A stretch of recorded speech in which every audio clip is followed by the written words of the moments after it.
Good evening, everyone. We'd like to call to order the meeting for our regular meeting for February 26th. First order of business tonight, we're going to start with a moment of reflection before we get into the approval of the agendas, and then we'll carry on from there. So we're going to ask everyone for a moment of reflection now.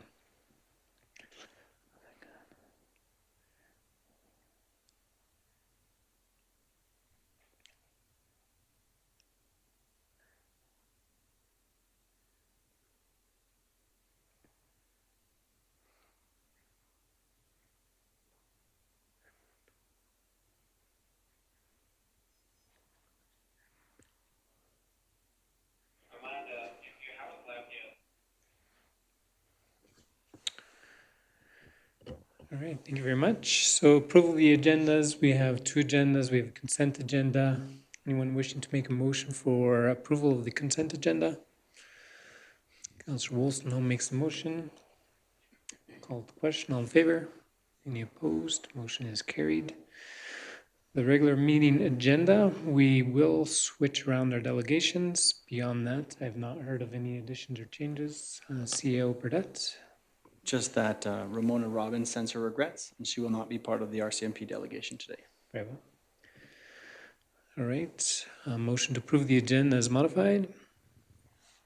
Councillor Fox makes that motion. All in favor? Any opposed? Motion is carried. So tonight, we want to welcome Chris LaFleur, our commander from the town of Fort Macleod, to our meeting, and you have a great audience tonight, so I'm sure you're looking forward to that. And so the floor is yours. We'll go through your presentation and then we'll go from there. Thank you. Thank you, Mr. Mayor. I got a little nervous when I walked in. The first thing I'd like to cover is there's a project that the RCMP is looking at doing throughout Canada, but more specifically, it's making its way here to Alberta, which is the remote pilot aircraft system, which drones basically. The plan is each detachment, each hub area would have a drone eventually. We're quite a distance from that just yet. The idea would be, for example, of search and rescue, be a useful tool.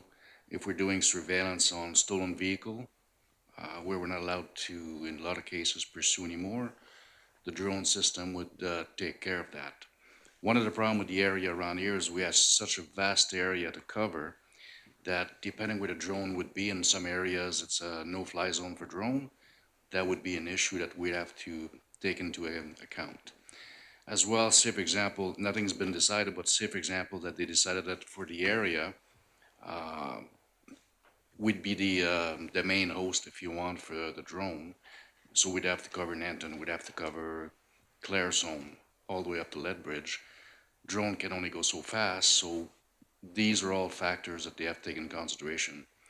As well, we have to send 1 to 2 person to take the course for the drone, which is a 2 or 3 day course if I'm not mistaken.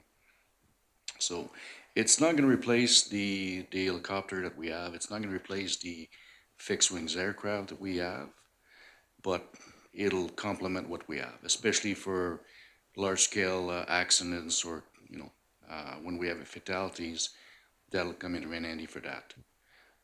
At the moment, there's only a few traffic units that have those, but we're looking at expanding down the road.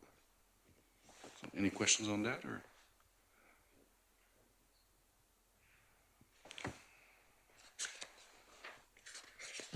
What would you suggest is the timeline for that?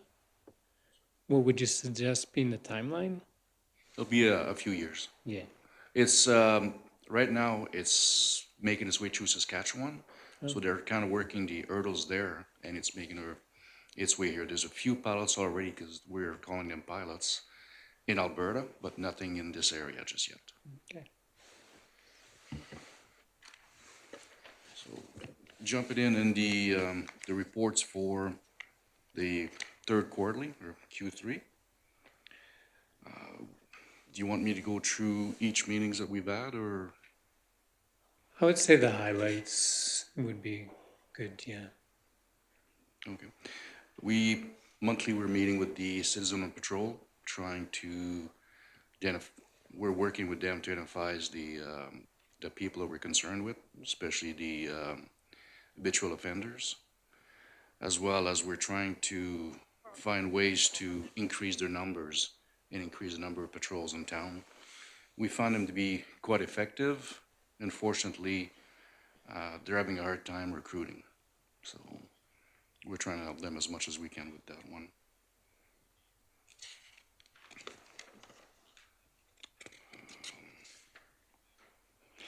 We're building on our strengths with the schools and trying to build a better rapport with some of the schools that were more reticent to have police presence there. I think we've come a long way on that. We've conducted lockdown drills with one of the school in town. We're conducting another lockdown drill next month. And what those are is basically active shooter scenarios type deal, or any disturbance involving the schools. It's good practice for members because we know the layout, but as well, working with the teachers and the students.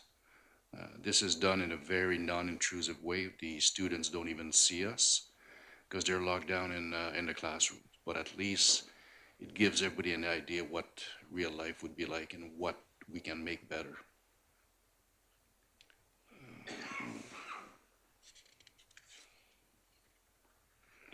We're also, every month, we're a meeting with the habitual offenders in Lethbridge, and that's probations. We have remand representative, as well as different police forces around here. We're identifying the, I don't want to say target, but the people that are targeting our citizen across, like the municipalities. So, and we're developing strategies to try to help catch them sooner before they go to the next municipality. So far, it's worked great because we're finding that most of the people that are interested to Fort Macleod and Willow Creek, for example, they're also of interest to Claresholm and Lethbridge. So they're a small group of people committing the majority of the crime. And we're expanding that. In the next quarter, we're going to take a different approach, or add to this approach if you want, but I'll cover that next quarterly meeting.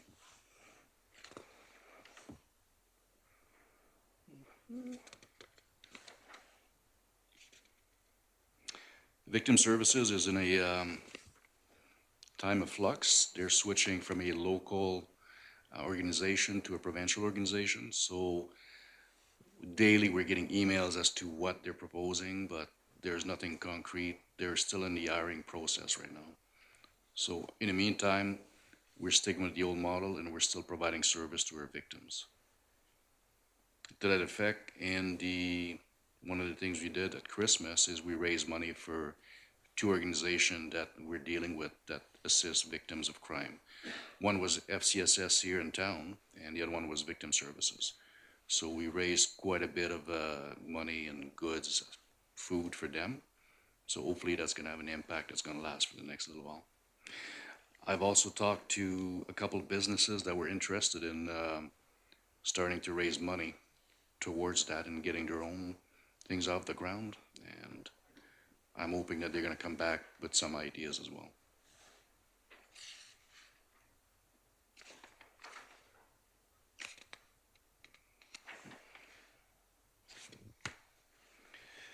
I met with the school for FP Walsh School and discussed their satisfaction as far as having uniformed police officers just walking to school, interacting with students.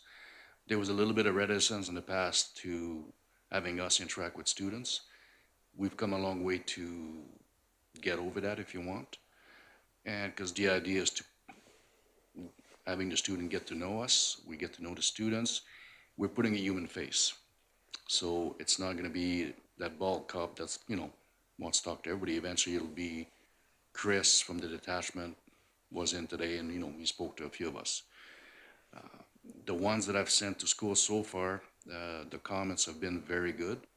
They're interacting well with the students. The students are starting to open up to them. The idea is nothing nefarious. It's, if you're a problem, don't hesitate to call Chris. You don't have to call the detachment, talk to a stranger. You can call the person that you're comfortable with and go from there.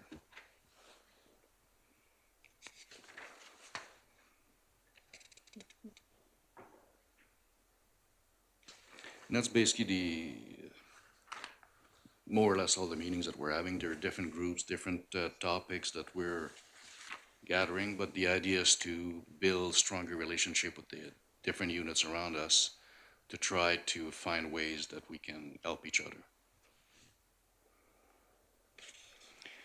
We had one town hall meeting in the last quarter. We're supposed to have two. We've had two this year, if I'm not mistaken. And the idea of those is to identify what are the priorities for next year and what is the level of satisfaction so far from the community and how we're doing. What can we improve?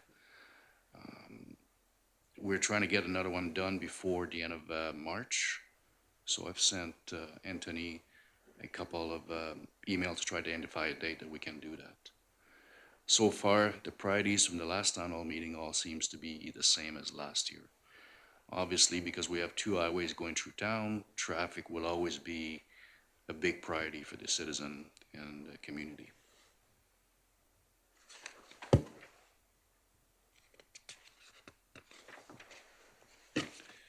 And if I can get on to the priorities, or if there's any questions? No, the priorities is good. Yep. First one was crime reduction. And last quarter, in addition to the one that we've identified before, we were only able to identify one additional offender with conditions that we can actually monitor. These are not because we're not trying to identify more, it's we're depending on probations and the courts when they release somebody in their community that we can actually monitor and go from there. For example, one of the ones that we were monitoring is breaching. We know he's in Lethbridge somewhere, so we can't monitor that. We've done one official warrant roundup. However, when I say official, is I will direct my guys to go when we know when somebody's hiding to go and arrest them, or we'll conduct some, we're not busy today, let's go. But as far as official roundup is the one that we have planned all along. So in this past quarter, we did one, which is what we're supposed to do. But like I said, we've arrested more people on warrants than this would show. The education tip of the month has been increased from a monthly basis to a weekly basis. Every week we do a press release and we put some tips in there. We're looking back at what was happening in the last week or so, what was the focus of the calls for service, and that's what we try to address in there as well. Additionally, with releasing the number of calls for service we've had, the nature of the calls, we're being more transparent so the community knows what we're responding to, and if there's any concern, you can call us. Our second priority was the road safety. The preventable driving behavior, also known as tickets, our target numbers have been exceeded and they continue to be exceeded. The 1 monthly overtime shift that I have that's starting specifically for traffic enforcement continues to pay for itself and is addressing driving behavior in a positive way. In the last quarter, we issued 64 tickets, 9 of which were written in one shift. One involved IRS, which is the new drunken driving or impaired driving. We've moved away from, as you see in the numbers in the back of the package, for the most part, we've moved away from criminal charges when we're dealing with impaired to a provincial model. So what that means is that it's actually got more teeth. We seize the vehicle right there and then. There's a large fine and a few other things that go with that. We'll revert back to criminal when there's a fatality or if there's aggravating factors. For example, if we grab somebody that's drinking and driving, but they have a small child in a vehicle, we're going to revert to criminal, or we might do both. But we're finding this to be more effective than the criminal system that we used to enforce all the time.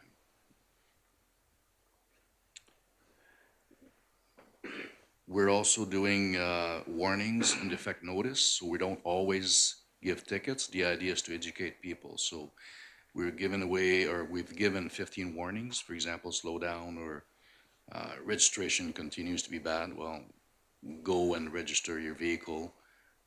Get back to me within 3 hours, and this will disappear. So that's called a defect notice. In partnership with Coaldale Traffic, we've traffic section, Alberta Sheriff's, Clarisson, we've done check stops way more than we were planning on doing. So in the last quarter, we did 5. I believe that the numbers that we were planning on was just 1, but we've exceeded that as well.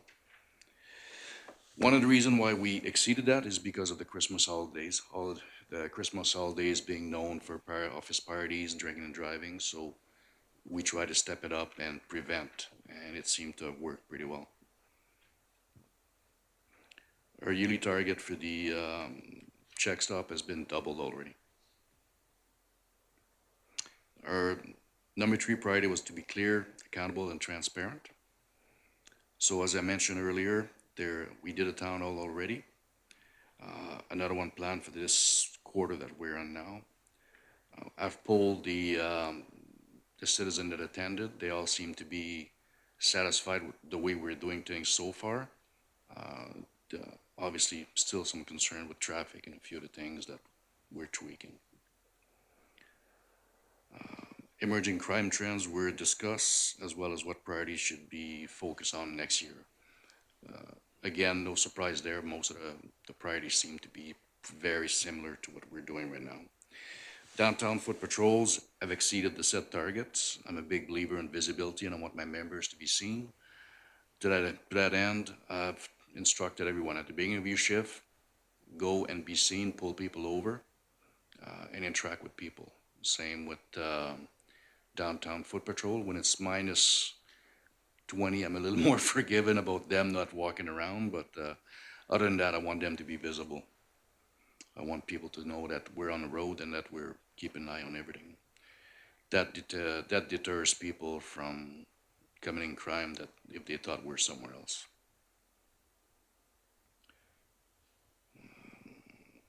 So Kenny Kane check stop. They visited the Christmas fairs, the craft fair, and Siren for the Season fundraiser, which nobody could miss because from my house I could hear the sirens all night. We're doing school presentation. However, I want my members to put more effort into interacting with the students and giving more presentations. For example, texting and driving is a big one, so I'd like the schools to be more receptive to that. A lot of the schools are. There's a few schools that are a little reticent because they don't want to trigger the students, I guess. But we're working on overcoming that.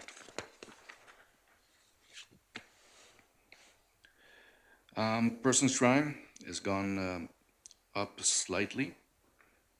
Again, what we're seeing, and one of the reasons for that is standoff and Picani, for example, have started to what's called BCR, the People Band Council Resolution. So they're kicking up, they're indesirable, and these people have Fort Macleod to go or Lethbridge. A lot of them don't feel safe in Lethbridge. They're coming this way. So if they're causing trouble in those places, they're causing trouble here. That explains in a big part the reason why it's slightly up. Property crime is slightly up as well, but not to an extreme. And criminal code is up as well. So some of the reason why you're seeing these numbers up is I am directing my members to be out more and to look proactively way more than they used to. I don't want them in the office. I want them out on the road. So obviously they're going to pick up more stuff. So the numbers are going to go up. It's not an explosion of crime. It's just we're detecting more, if you want. Drug offense are down, but again, with the legalization of marijuana, that took it down. We're also not charging criminally for small possession, like personal use, as we were directed. So that would bring down the numbers. Bylaws is slightly up, but we're not enforcing bylaws per se, just because there's a cost to informing the bylaws. Court costs and everything that the city is not willing to pay at this time. motor vehicle collisions are out of our control, we're reacting to those.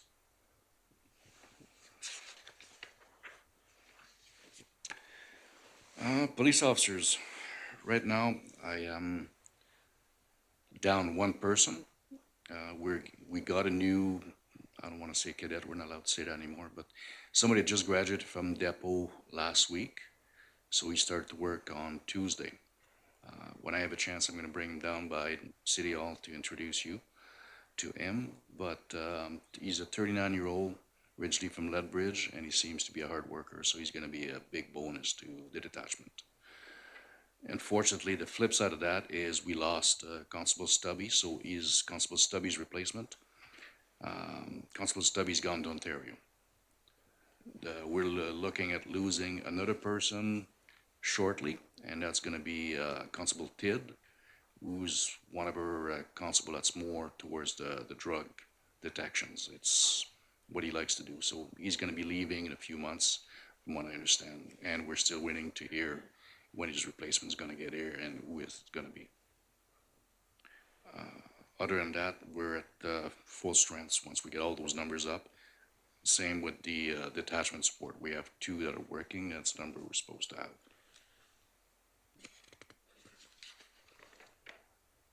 That's all I got, unless you have questions on the rest.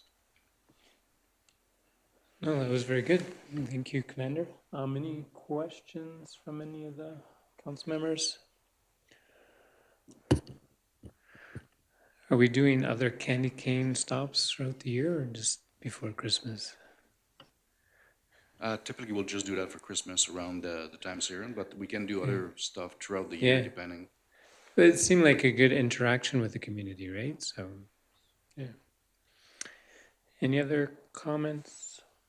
Councillor Waitress? Thank you. Thank you, Sergeant Lafleur, for the work you're doing in our community. Just a comment, really, about, I guess, drone use in policing. I just read an article today about, I think it was in the UK, and what they found was that a lot of the drug dealers had started using drones to deliver their drugs all over the city, and so the police got their own drones, and they outfitted them with nets, and they would go and try to to intercept these drug dealers' drones. And then the drug dealers, being as innovative as they were, outfitted their drones with nets. And so they'd fly around the city, try to catch these police drones. And the comment from the police was that they hadn't had this much fun fighting crime in a long time. And so I'm pulling for you to get your drone. So thank you. Well, what they found is in the States, for example, there's one police detachment there that started doing it ahead of everybody else. And they're finding that in most cases, the drones are beating the responding officers to the site. There was an example not too long ago in Red Deer where armed criminals were being watched by a drone. So they've got their things, but we're far from playing. Although all cops are like big boys, you know, like small or big children, I should say. Maybe one day. All right. If there's no other questions, we want to thank you, Sergeant Lafleur, for coming tonight. And feel free to stay as long as you wish, but we'll be sure to be in touch with you if we have any questions. All right. Say thank you to your team as well.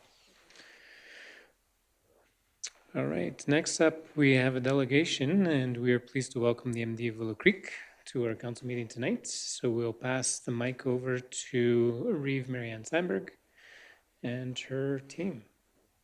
Thank you, Mayor Fader and Council.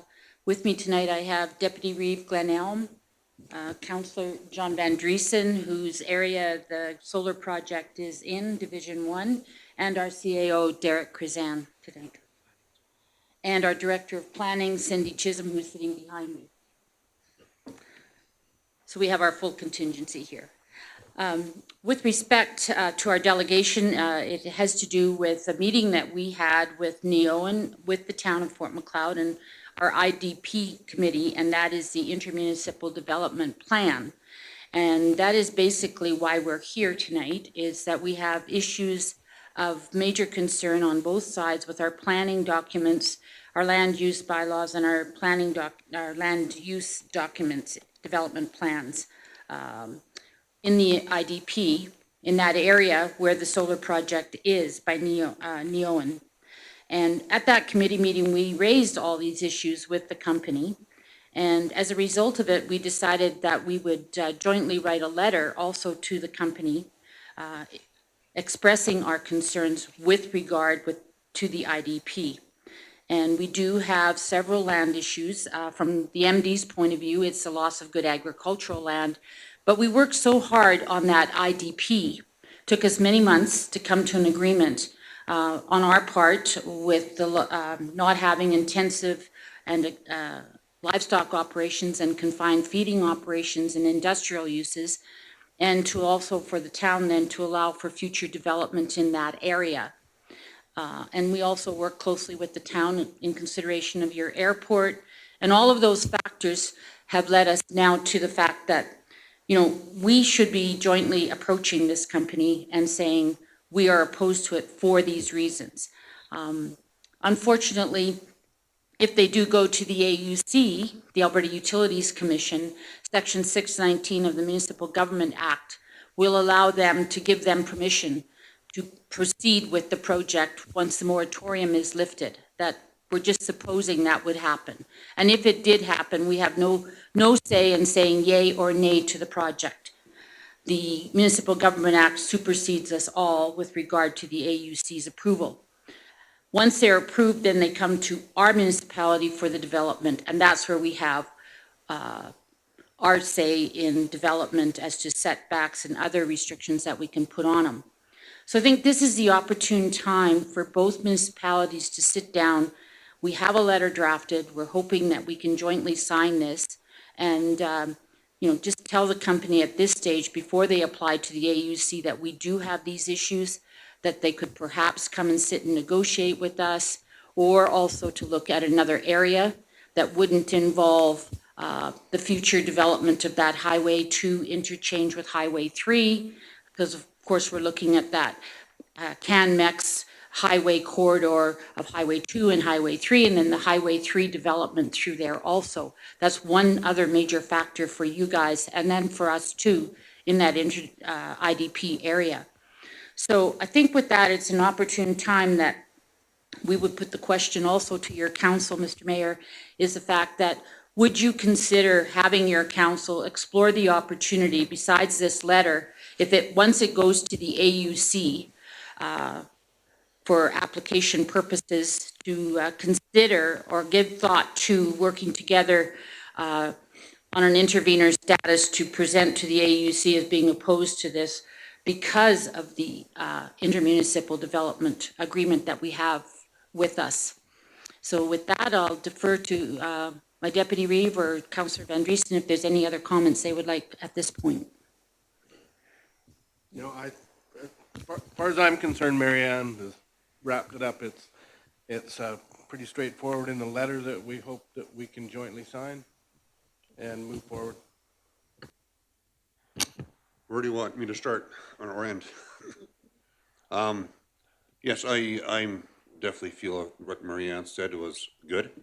My question would be to the landowners, if we had election another year or two and we get Paul Yev coming in and he scraps all this carbon tax, which he's so famous for talking about, who's going to pay for the land rent? Are they still going to get a $1,000 acre check? Or are they going to get nothing? There's a lot of things, I mean, that's hanging in the air that we got to look at. It's just not just the, it's not even feasible. I mean, if a company would come in to build something and it doesn't even take care of itself without looking at government grants, I mean, to me, it's, and my carbon tax keeps on going up.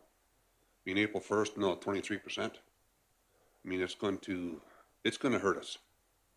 And maybe not so much April 1st and going into the summer months, but once the cold hits again, it keeps on going up another, and as in July, another percentage goes up, it's going to hit us hard. And then what? I don't know. We have to look at this very seriously in this IDP thing here. We have to work together and hopefully get somewhere. Thank you. I think the last thing I will say, and I did say it to the press earlier, was that I think there's a lot of the public that is not aware of how hard some of the municipalities have tried to express their disappointment in the application phase of this and the process that is involved. And we're all aware that the AUC and the Alberta government has the moratorium on the AUC at this current time with renewable energies. And that is to come off at the end of the month, and we probably won't hear the results until at least 2 weeks or closer to 3 weeks after. But the main concern for us also as a municipality is reclamation. We've all seen what's happened with oil and gas and orphan wells and the taxes that are unpaid there. There's come to light that perhaps there's some companies in renewables that are already bankrupt. When this happens, the landowners, and it's the private landowners' right on their own property to determine what they would like to do with their own property. But if it comes to fault, when these companies go bankrupt or leave a project, who is left to the reclamation? In our case, if the landowner defaults on it, the land comes back to the MD. It is all the taxpayers in the MD that take care of that. So legally, we would think that we all have a say in this if it comes to default on taxes back to us. And when we look at the oil and gas sector and unpaid taxes in this province, I'll tell you, it is a very scary prospect if we don't look at that and the landowner has some form of reclamation bond that is in place regardless of what company owns that project in the end. And with that, I think we have, many reasons why we should jointly look at this project. And it's not to say that the MD is against renewables. I want to make that very, very clear. I think it is the process that we're very adamantly opposed to at this point in time. So we would like to see a joint proposition on this letter for sure to go forth and not only let this company know, but other companies that there are bylaws and land use policies at local levels that should be looked at very closely. Thank you very much, Reeve and Council. I was thinking it may be good just for those in the gallery sake as well, not to read the letter, but maybe to give the 4 summaries of the 4 points. So we have a bit of a public understanding of the content. Does that work for you? Would you like me to read those points? Maybe summaries of each of the 4. Okay, That if I would be can. good. Yeah. I will do that, Mayor Fader. The first point is basically sorry.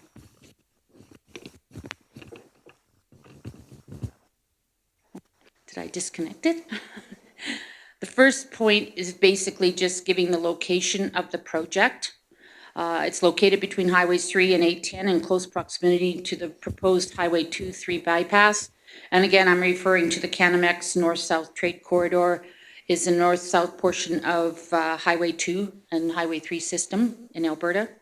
So it links Coots and Sweetgrass in the town of Fort Macleod. So it's basically just a potential trade corridor, east-west and north-south major. Okay, and so there's some, implications here also on the bypass and future highways and the locations, and they are located within the IDP area. Also, we just talked about the new highway alignment, so that's basically it. I referred to that again. And the other one is the IDP, which I talked about, in which confined feeding operations were excluded in that area. So we had some farmers that had bought potential land in that area looking at confined feeding operations, and as a result of the IDP, were not able to do so. So that was very seriously looked at. Both municipalities have agreed that water service may be extended into that area on our IDP map. I don't know if we have it up there, with the details of the arrangement to be negotiated in a separate servicing agreement at some point in time, which you've worked on. So residential area, which I talked about, is in that potential area also at that time. Country residential, and industrial solar were not generally seen as compatible for the landowners from that area. So we also have a 500-foot setback from residential parcels to industrial solar installations in that area. And number 4, all municipal documents stemming from both the South Saskatchewan Regional Plan and the MGA, the Municipal Government Act, state that the protection of agriculture is a priority issue. So, and then our Municipal Development Plan bylaw 1765 states that also. And in addition, the joint IDP, the Intermunicipal Development Plan, Section 10.3, encapsulates this planning premise for both municipalities. So no explanation has been provided by Neoen to explain why this land is more suitable for industrial scale solar power production than agricultural production or for more dense highway, commercial, or industrial development. So in conclusion, the letter states that the town of Fort Macleod and the municipal district of Willow Creek jointly oppose the development of the project as presented on the proposed subject lands. The municipalities would like Neoen and their consultants to be aware of the land use planning concerns raised by long-range documents, raised by that the proposed project specifically due to the policy contained in each individual long-range planning documents, as well as the jointly negotiated and adopted IDP.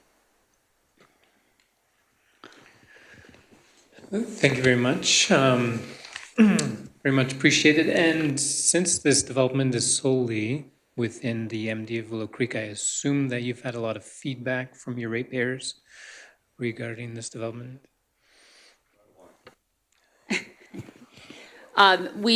Some of us have had the opportunity to attend the open house that was indicated, being very objective, that we also made it known that we were there not to state opinions. We were only there to listen, and certainly we have heard from some of our ratepayers, definitely.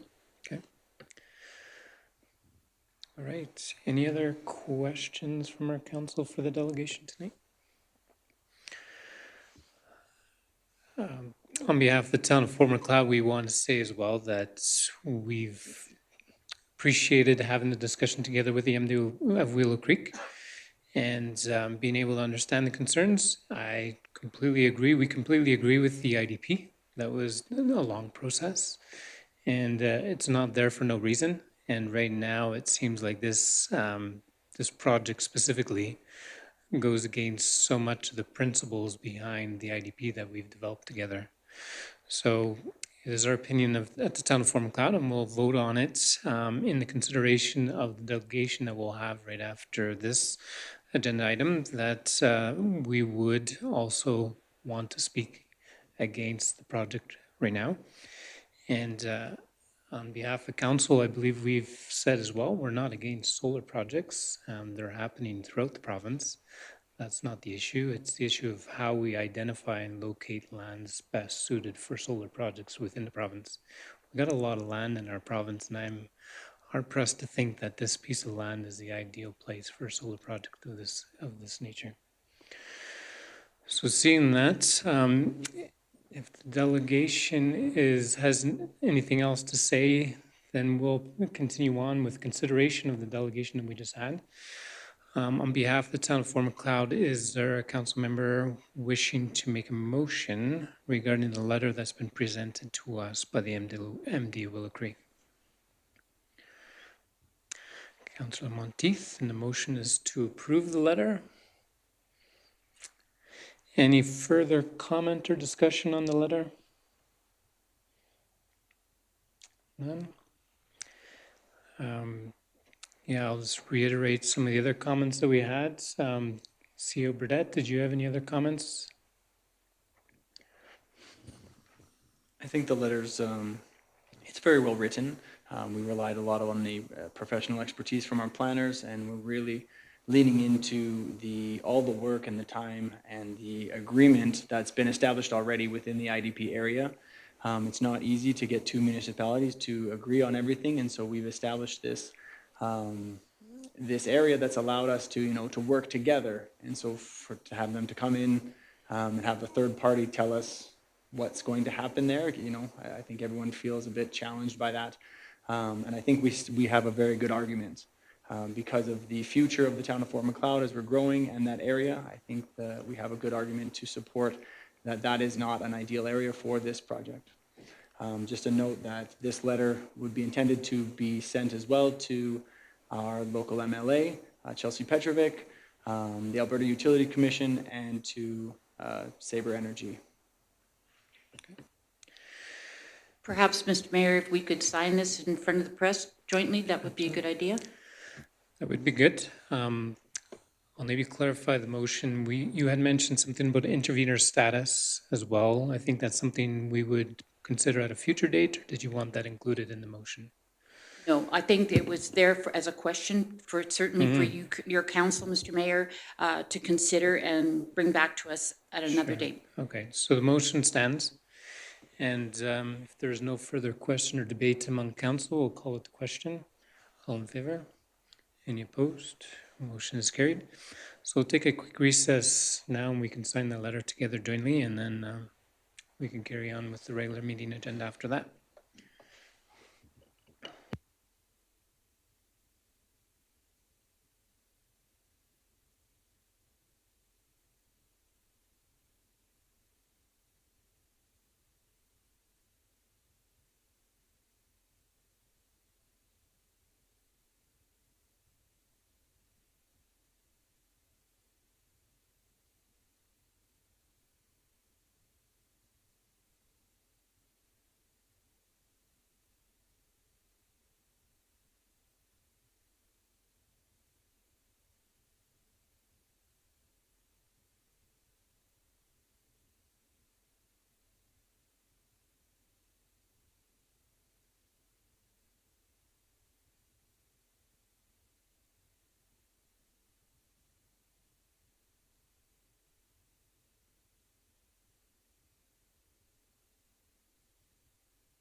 Did we want to recess some more? Or are you good? Yeah.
All right, thank you, everyone. We are going to reconvene our meeting with new business. Next on the agenda item. But, oh, right, we missed that again, didn't we? What was I thinking? Mhm.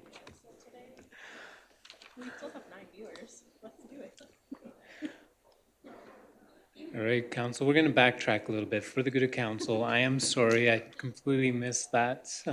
Feel free to call me out on it anytime. But does anyone have comments for the good of council they would wish to share? Councillor Fox. I actually have a whole page full, so prepare yourself. So first off, the Curling Club is hosting the Don McLean Memorial Bonspiel, March 22nd to 24th.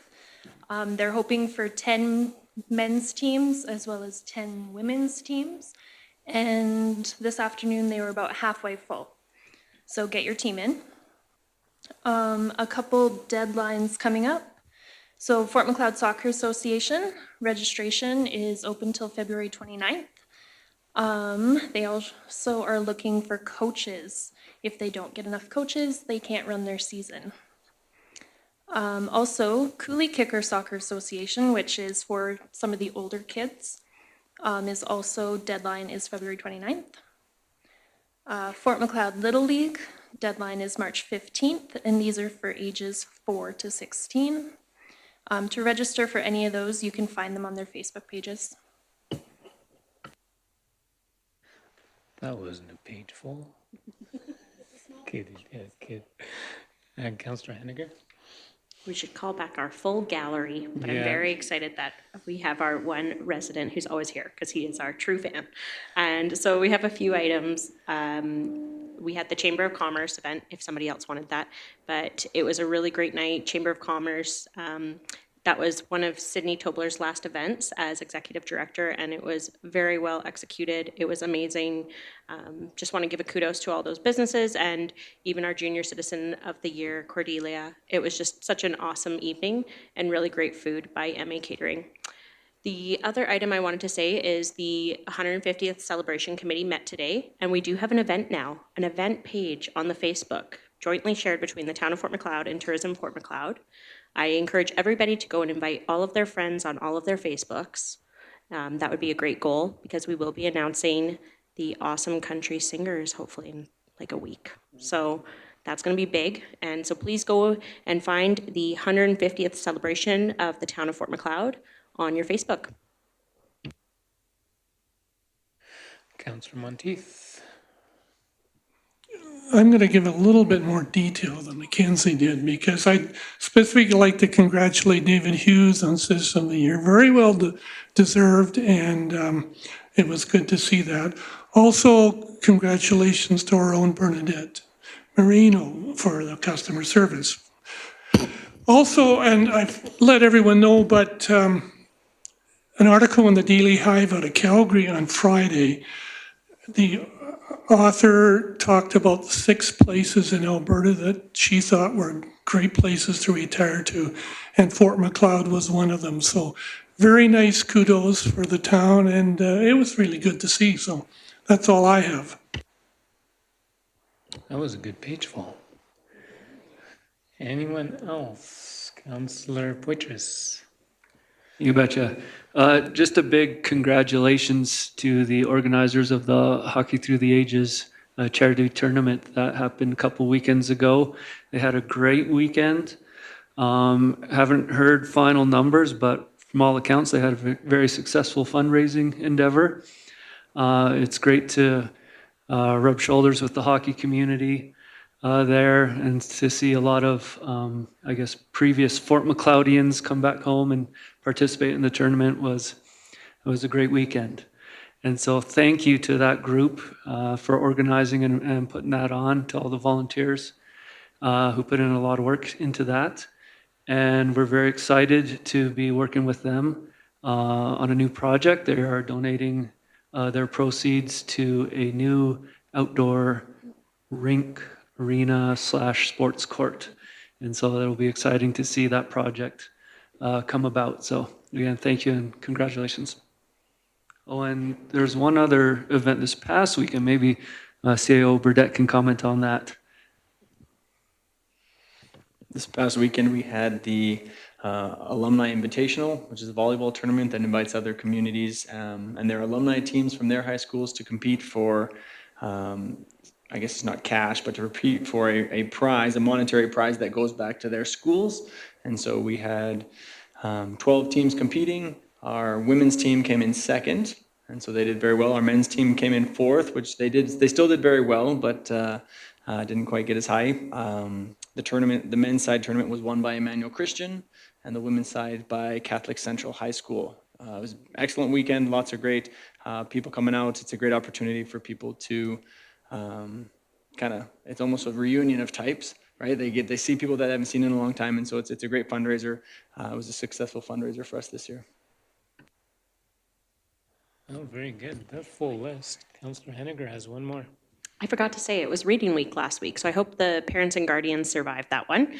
But I did hear some really great news. So FCSS and as well as Kids First Family Center was very busy. They had events, and I just talked to the ED at Kids First, and they had over 500 people through their doors with programs last week. So she's going to release the actual number, but FCSS as well had some activities for families, and it was just a great week. So kudos to both those groups. Nicely done. Wow, a lot of great stuff going on. Congrats. All right, if there's no other comments, then we'll move on to new business now, and we'll start with inviting our Director of Finance to speak towards our 2024 by-election. Thank you, Mayor Fader. Good evening, Council. As we all know, we have lost a councillor, and according to the Municipal Government Act, if you lose a councillor when your council consists of 6 or more members, and the vacancy occurs within the 18 months before a general election, and there's only one vacancy, you wouldn't have to have an election, a by-election, but we were outside that 18-month time frame, so we will be having a by-election. So based on when the councillor gave his resignation and when actually the clock starts ticking when council accepts the resignation. So council accepted the resignation last meeting, so the 12th of February. So we do have to have the by-election by June 6th. So we have worked it backwards and forwards to figure out when we can get this done in a timely fashion, because I know you guys don't like to have an empty seat at the table. So tonight's recommendation, there's a few parts to it. You have to name myself as a returning officer, Lisa Gillingham as a substitute returning officer. The date of the by-election would be Monday, May 6th. And it is from 10 a.m. to 8 p.m. Mountain Standard Time here in our gymnasium at the office. And then you also have that we don't, because it's a by-election and there's one councillor, we will not be holding advance voting or institutional voting for this by-election. And you do also have to open the campaign period as of tomorrow, so people can start campaigning and come in and get their nomination packages, which are all ready and waiting at the office for prospective candidates for the open councillor position. So the recommendation is before you, and I would be happy to take questions if you have any. Very well, thank you. Councillor Wolstenholme.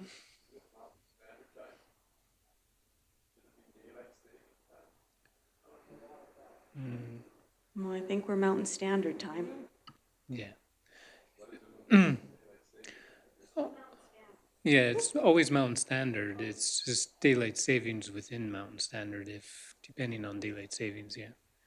So it's about a 10-week period of time then from when it opens to election time? Okay. Yes, I brought my by-election folder. So, oops. I counted right. It looks like 10 weeks. Yeah, so from we today. would start advertising for nomination day, March 25th and April 1st. Nomination day would be April 8th. Up until noon that day, you could get your nomination papers into myself or Lisa. And then we would do notice of election advertising April 22nd and 29th. And then the election day would be May 6th. Okay. Very good. Anyone prepared to make a motion as per the recommendation? Councillor Poitras makes a motion. Any questions for administration? It's pretty self-explanatory, I think. The date is the date. There's no holidays. CEO Burdette? Just thought I'd make the comment for anyone listening or who's going to review the video later. To be eligible to run in the election, you must be 18 years of age or older, a Canadian citizen, and have lived in Fort Macleod for at least 6 months prior to the election. That's all the requirements, right? Yeah, there's some other maybe legal requirements or legal things. Can't remember, but the details are in the package. You're right. Yeah, absolutely. All right. Motions on the floor. We look forward to seeing anyone interested to be able to put their name forward. It's an exciting opportunity. I think all council agrees it's a great time to get involved and contribute to the community. So look forward to having a good slate of candidates. So motion on the floor. We'll call it the question. All in favor? Any opposed? Motion is carried. Thank you. Moving on to remediation of contaminated sites policy. The next two policies are two policies that have been mandated that we have in place. We'll ask our Director of Finance, Chris Holbeck, to introduce this to us as well. Thank you again, Mayor Fader. So tonight I have two policies on the agenda that I would like council to pass. They are both mandated by the Public Sector Accounting Board of Canada. So it's our federal oversight body for accounting. The first one is remediation of contaminated sites and how the town of Fort Macleod finds them, investigates them, monitors them, remediates them. So it's all set out in the policy. These are only, as Mayor Fader mentioned at the committee of the whole meeting, he wanted us to clarify within the policy that these are town-owned properties. So this policy only applies to town properties that we own. It just sets out some of the procedures around remediation of contaminated sites. If we do find any, I will tell council at this point in time, we do not have any contaminated sites within the town of Fort Macleod, and we hope to never have any contaminated sites. But if we do come across one or there is a spill and it becomes contaminated, then we fall under the provincial environment standards, but we need to have our own policy so that we can get ahead of it. So that one is on the agenda for being passed by council first. So maybe I'll let you guys ask me questions about that one first, and then we'll go on to the next one. Thank you. All right, motion to approve the policy as presented. Is that your motion, Councillor Monteith? Councillor Wolstenholme? Any discussion or questions for administration? Councillor Monteith? Policy says we have to look at this every year. So how in the world are we going to determine if the cost of remediation has changed from the prior year? Certainly, we're not going to be spending money every year looking at this. So what's the practical way this is going to work? And I realize that's an oxymoron when you're talking this. So we would look at our inventory of contaminated sites every year and just see what the cost is, but we don't have any currently. So if we had contaminated sites and we had a cost to them, then we'd have to look at that cost every year and adjust it accordingly. But currently, we don't have a liability that we have to book in our financial statements for this. How would you know what the cost is? So when we start talking about asset retirement obligation, which is the next policy, they actually do estimating of what it would cost us today to monitor the site, to remediate the site. They have estimates. You have to get I guess, quotes or estimates from companies that do that type of work. So we would build an estimate based on current costs, and then probably forecast that into the future when we'd actually have to pay for the obligation. So I don't want to get too technical, but there would be a lot of estimating involved from people who do that kind of work. Councillor Monteith. Just bothers me that we're going to cost all the time. I mean, that we had to spend what we had to spend on this policy, and then to have to look at it every year if there is something, it just really bothers me. So the prime thing that we can do is make sure we don't have such assets within our holdings, right? Absolutely. But in the And- event that we do, then, yeah. Yeah. So from what I understand, the policy needed to be in place. It's an accounting mandate, correct? Yes. Both So of them. it's something that has to be on our books in the event that something happens, and then how it gets triggered after that, correct? Correct. So as much as we don't like it, it looks like it's policy we have no choice but to implement. And in the meantime, if there's concerns that we can raise, then we can raise them that way, right? And I would assume that our accounting firm responsible would be the ones that would carry those concerns forward, correct? Not necessarily the town. Yeah, they would take that. If we brought concerns forward to Avail, who are our auditors, then they could take that forward to the PSAB. Right. Okay, motions on the floor. If there's no further discussion or questions, we'll call it the question. All in favor? Any opposed? Motion carried. The second policy is the asset retirement obligations policy, and our Director of Finance will speak to this as well. Thank you, Mayor Fader. So the next policy is another public sector of accounting board policy. We have to have it in place. This section of the public sector accounting standards came into effect this year. So it's part of our 2023 financial audit. So because this section of the PSAS was coming into effect, we had to do some investigating to see if we had any asset retirement obligations. So we hired a contractor who specializes in these types of calculations for municipalities, and they took a look at all of our assets, all of our recreation leases with the Government of Alberta, all of our other leases with the Government of Alberta. So they looked at our buildings, our infrastructure, our engineered structures, and they looked at it through the lens of this accounting standard, and they determined if the town of Fort Macleod does in fact have any asset retirement obligations that it will have to pay in the future based on the type of tangible capital asset that we have. So you will see that in this year's financial audit. I won't spoil the surprise, but we did have 4 assets that we have a legal obligation to retire at the end of their useful life, and there is a cost to that for the municipality.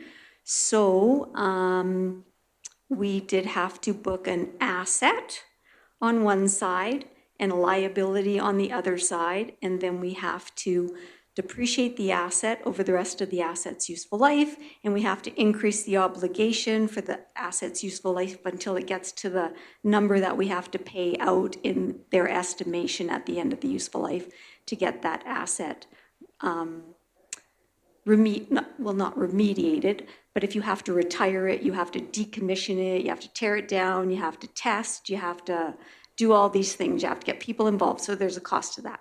So the asset goes down that you've booked right now, and the liability goes up.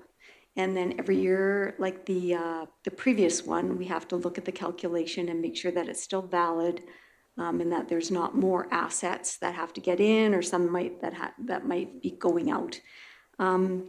So this one is actually got an impact on our financial statements this year, and the auditors will talk to you about that when they bring the financial audit.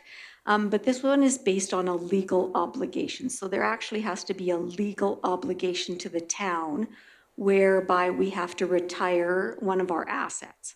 So we only had 4 out of all the assets that the town of Fort Macleod has that we are legally obligated to retire, and it was the water treatment plant, the wastewater treatment plant, and our 2 reservoirs, our water reservoirs.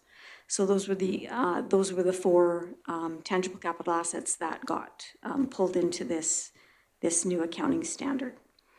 I don't know what else to say. I could just, I could chat about this stuff all night, you guys. So I will let you ask me some questions if you have questions. Other than that, this policy is like the policy that was before it. It's something that we have to have in place because the accounting standards have changed.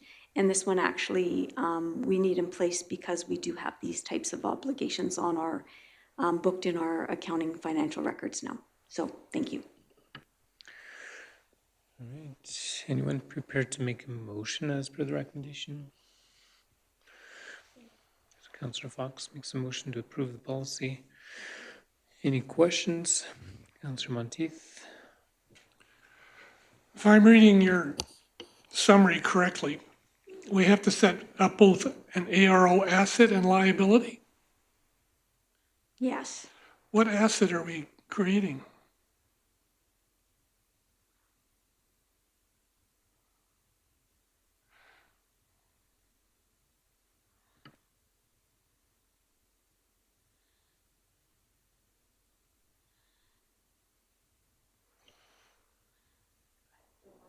Sorry, I just don't want to misspeak and explain to you what the asset, the reason for the asset.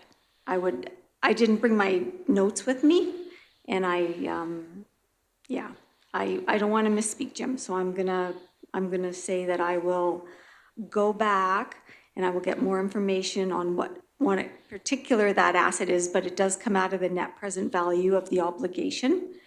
So it seems like it's the other side. When you set up the obligation, so you have the liability, the other side that you're setting up is the asset, and it goes with the asset. So Wouldn't it the other increases. side be a reduction of your surplus? Because you're creating a liability that you're gonna owe at some point, so you take it out of your surplus. As you write down that asset, it does go, it does get expensed in the operational report, and it does reduce your surplus. So there is a prior period adjustment the auditors are going to bring because these liabilities actually came into effect in 1982 for the wastewater treatment plant and the water treatment plant. So there's those prior period things that we should have done if we would have known that we were supposed to book this obligation back in 1982.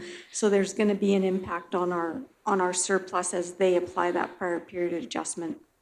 But those assets are actually tied on our tangible capital asset list. There's the water treatment plant, below it is an ARO asset that goes with that tangible capital asset. They're right beside each other for all 4 assets. So I can't explain to you because I really never got too far into the weeds about trying to explain in my head what that asset was meant to do, but it's the offset to the liability. Yeah, I gathered that. It's amazing that our profession spends all its time coming up with this stuff because it's ridiculous.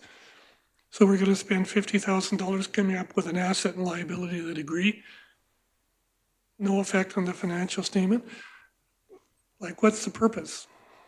That's just an editorial comment. Yeah, you'll have to talk to Kelvin when he comes to present the financials on that one. But I will tell you that when I was, I took a course about changes to ESAB coming down the pipe, and I think it's for our year end of December 31st, 2026, they're fixing that whole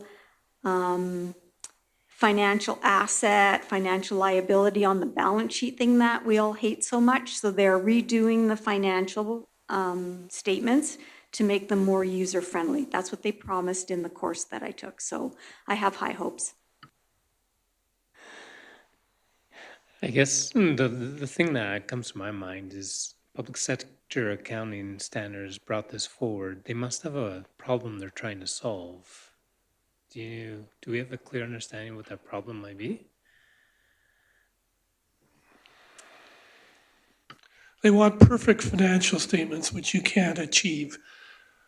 You know, they want to cover every conceivable liability or whatever to make the statements more accurate, but all they do is confuse everything, so no one understands it. So, you know, they're on their own little world. But they're still trying to solve a problem, I think, no?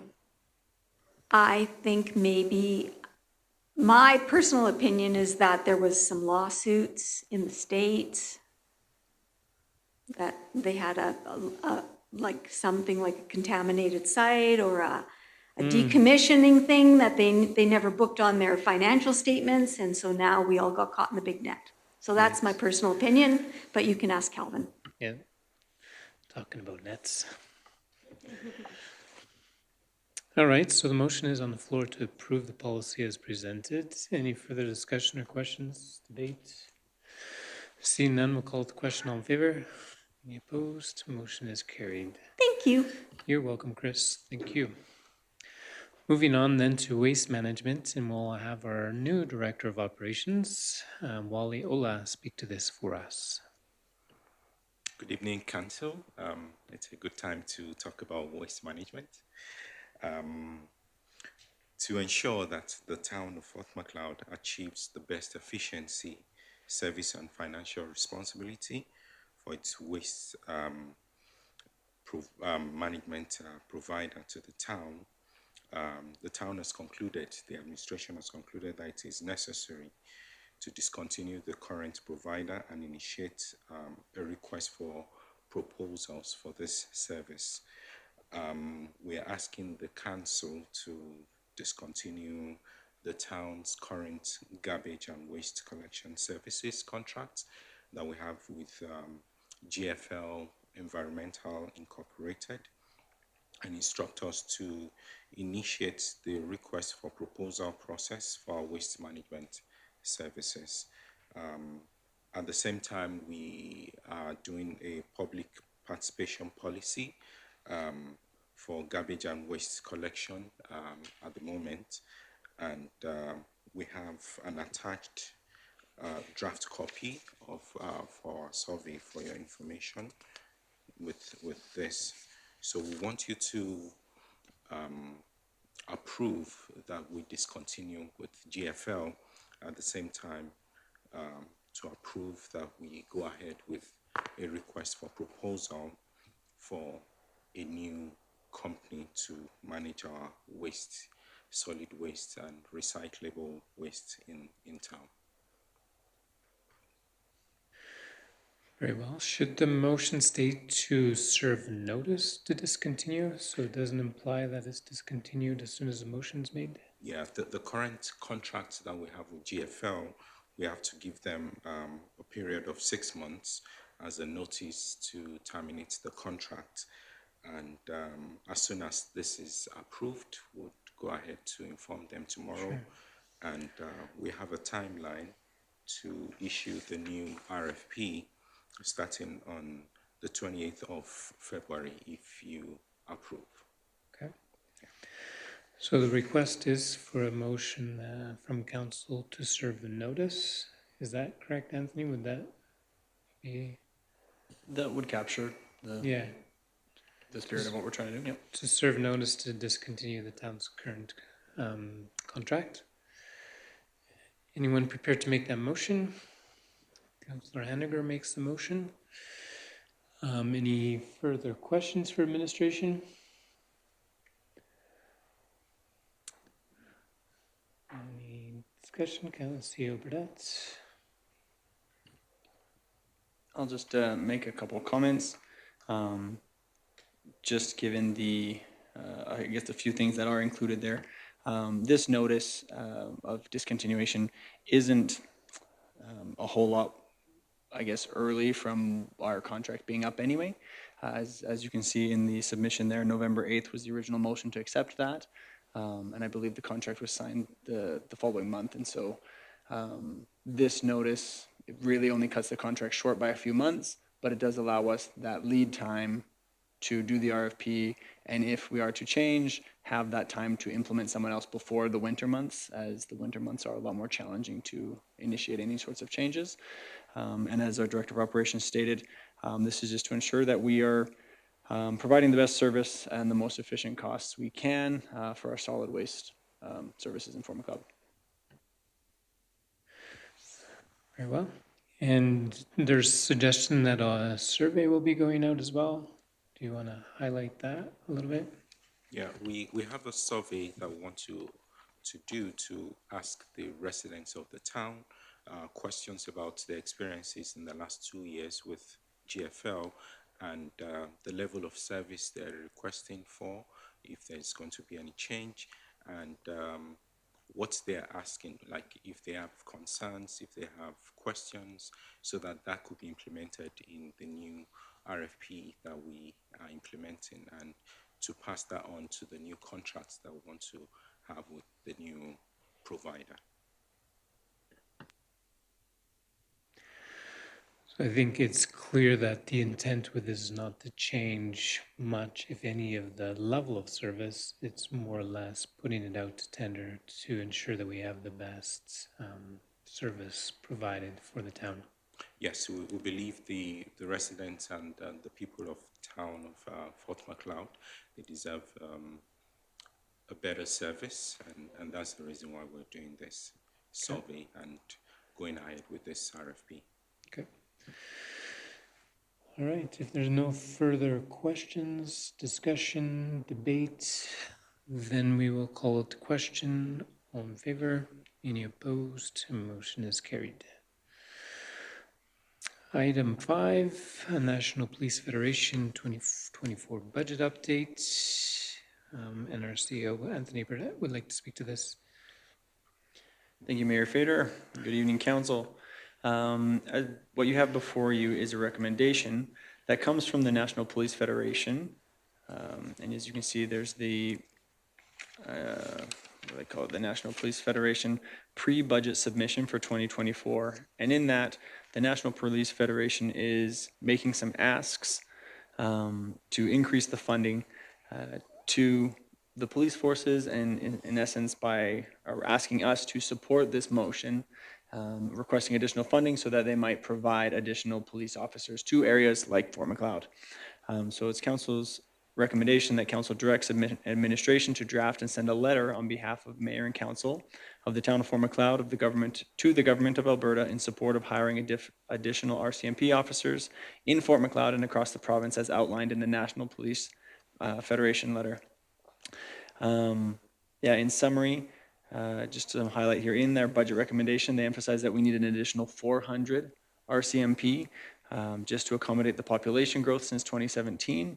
And the dollar amounts there is about, I think it was $80 million is what they're asking for. Invest $80 million over 3 years to hire 400 RCMP officers to meet population growth and future demands. One thing that's noted in the letter is that since the change in the funding where the municipalities have now started contributing, the National Police Federation doesn't feel that those contributions have necessarily equated to additional service, and partly they're requesting that the provincial government has a little more responsibility to ensure that it does equate to better service and more officers on the ground and better protection services for our communities. They also mention the importance of getting that outside of the big centers, because we have seen some big announcements with a number of additional police officers in Calgary and Edmonton and some of the larger centers. But we in the rural areas have seen growth, and therefore we should be seeing, it is their opinion that we should be seeing additional police officers as well, RCMP officers. So our recommendation is to, as stated, open to any questions or comments that council might have.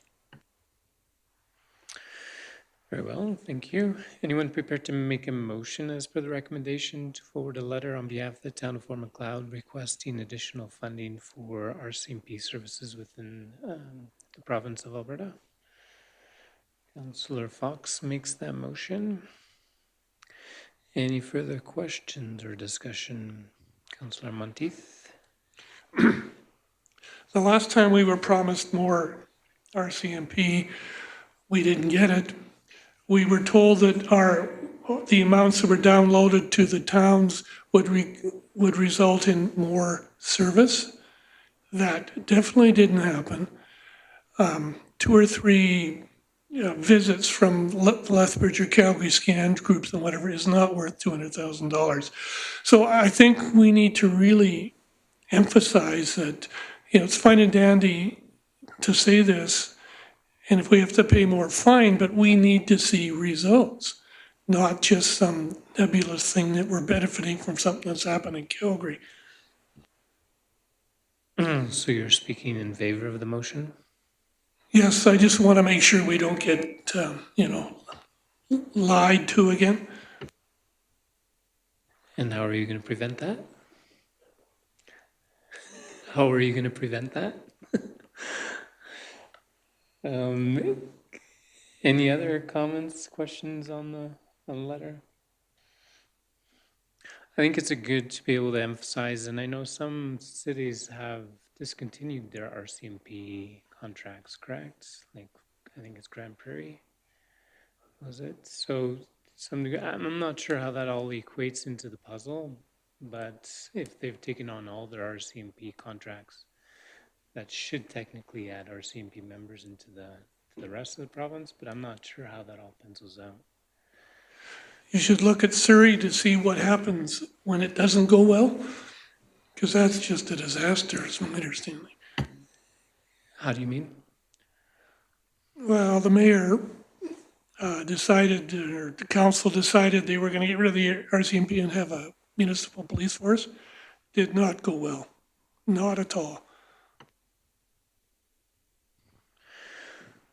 Very well, so the motion is on the floor. If there's no discussion, we'll call the motion to question. All in favor? Any opposed? Motion is carried. Thank you very much. Moving on then to FCM Conference 2024, Anthony Burdett. Thank you, Mayor and Council. The Federation of Canadian Municipalities holds an annual conference. Council has attended this conference a time or two in the past. As it is a federal organization, it can often be all over the country. This year, the conference is held in Calgary, and so it was brought to our attention that perhaps it would be a good opportunity for some of the councillors to attend the conference, as the travel will be significantly less expensive, but the training opportunities and networking opportunities would be just as valuable. Just a few details from the event. The FCM conference is June 6th to 9th in the Calgary TELUS Convention Center. We have earmarked a few rooms as they were going quickly, but those can be canceled if it's not to council's interest to send anyone up there. As stated, one councillor did go to the FCM conference in Quebec City in 2019, and 2 councillors went to the FCM conference in Halifax in 2018. Just so it was abundantly clear, we decided to put the added costs, because currently the cost of attending the FCM conference is not in the preliminary budget, so we would need to add some dollars in the preliminary budget. Now the list of costs there is per councillor, and so registration is $1,000, accommodation $900, other costs, travel about $300, meals $300, remuneration $350. So the grand total per councillor comes to about $2,900 to attend in Calgary. As you can tell, to send one councillor to Calgary, even back to $2019, it's significantly cheaper to send someone to Calgary than it was to send someone to Quebec, or even a year prior to send 2 people to Halifax. So if council wishes, they want to approve sending a number of councillors to this conference, we can have it added to the preliminary budget and get councillors registered. All right, anyone have any comments or suggestions on this? The recommendation is, if council so wishes. I think there are a lot of federal discussions that are happening. Typically, there's federal ministers that are there, and a lot of times the prime minister is there along with opposition party leaders. If you look at the agenda for the FCM, they have multiple tours. So when we go to the Alberta municipalities, it's typically you stay in one place, but on this trip, they focus on taking council members all different tours, whether it's heritage or they have tours of utility services, transportation. So it definitely is a different feel to it. It's definitely more of relational, I would say, connecting ideas than Alberta municipalities, where they can focus a little bit more on Alberta priorities and how that fits into the province. So I'm not trying to sell council on going, but I think it is a different vibe. When it's in other areas of the province, I have a really hard time justifying it. But if for once every 10 years, I think it's. Also, we attended Edmonton, Gord. I think that was probably in 2015.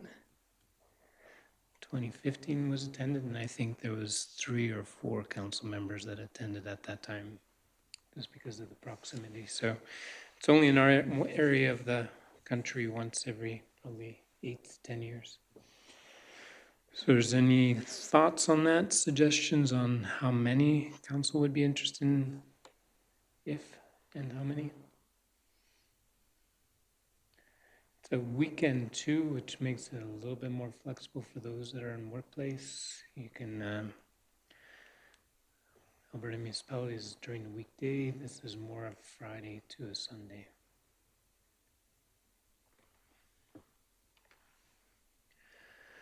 This council needs some time to think about it. We want to leave it till next meeting. If we have rooms booked, then I don't think it matters too much, right? You can look at the dates and then go from there. Yeah, yeah. There's, it's kind of interesting, and it's probably not a very big thing, but there's a lot of social gatherings at this one compared to Alberta municipalities. Councillor Hennigan?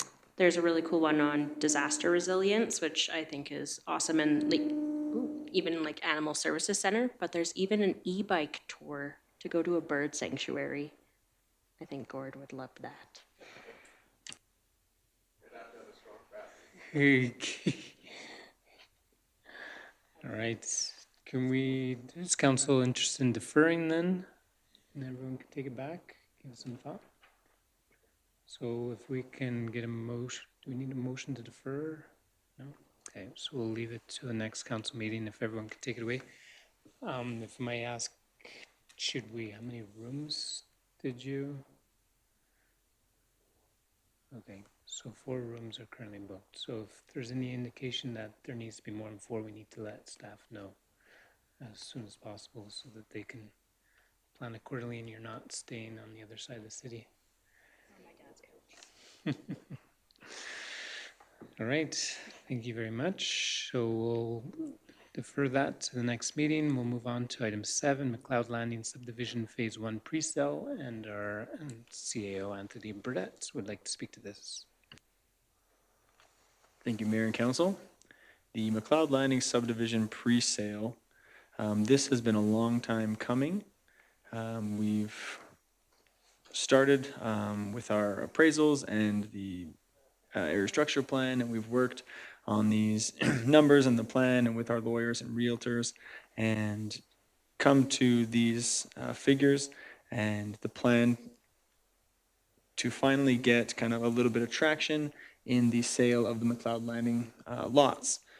And so I do want to highlight, because as we did recently speak of these numbers and we reviewed them, and as much as it pains me to say that an error was caught and the engineers made a mistake and council was right, we have since corrected the engineers' error. And so it all jives now, and we appreciate the oversight that council gives us.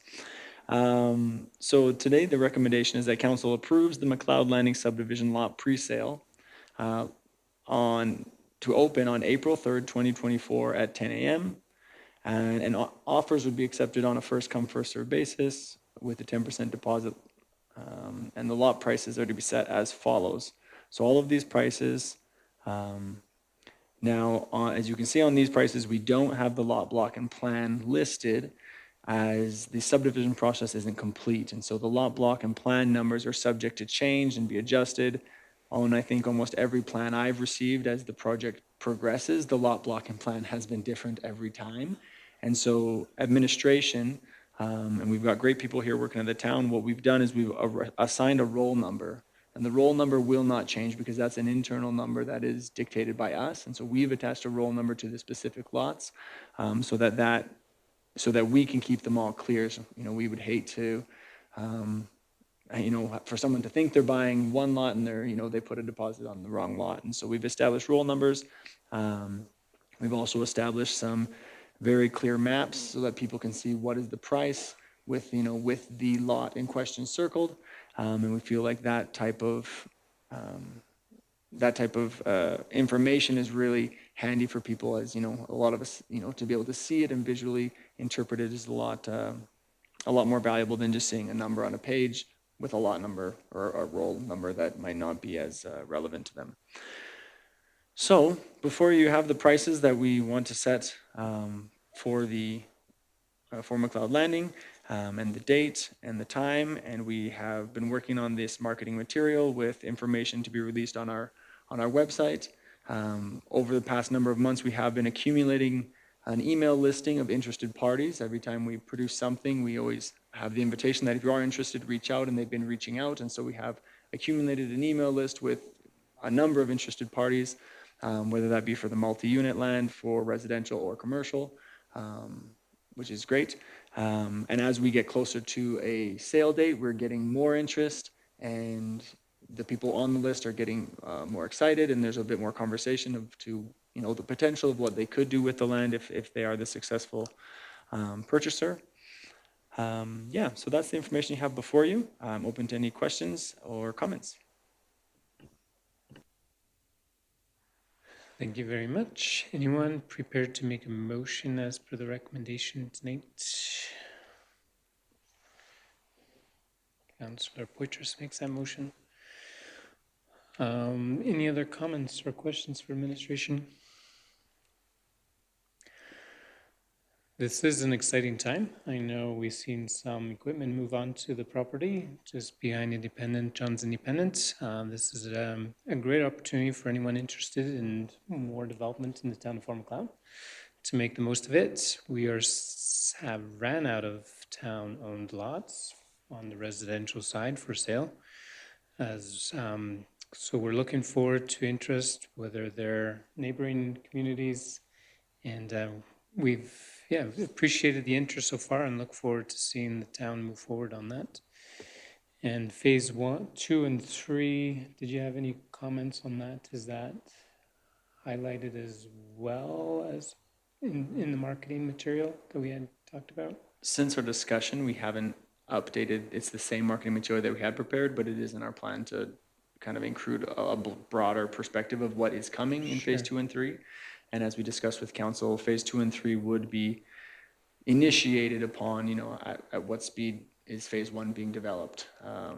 And just to be abundantly clear, and we have included in the marketing information, and it will be on the website, a pretty detailed timeline, so people know that if they're to put a deposit on a piece of land on April 5th, they're not going to be building a house on that residential lot until spring 2025, as we have the development of the area, the underground, the surface work, the subdivision. There's still quite a few things to be had there, but we just feel that to give people adequate time to plan, especially for those in the commercial and multi-unit sections, getting this pre-sale out so that they know that they have a hold of a piece for their development, it will benefit the town and the development of this area.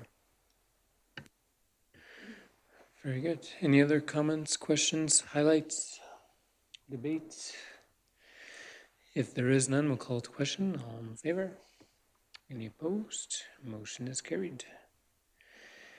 And since there's no administrative reports, no in camera, that will adjourn our meeting for tonight. Thank you everyone for coming out. Thank you.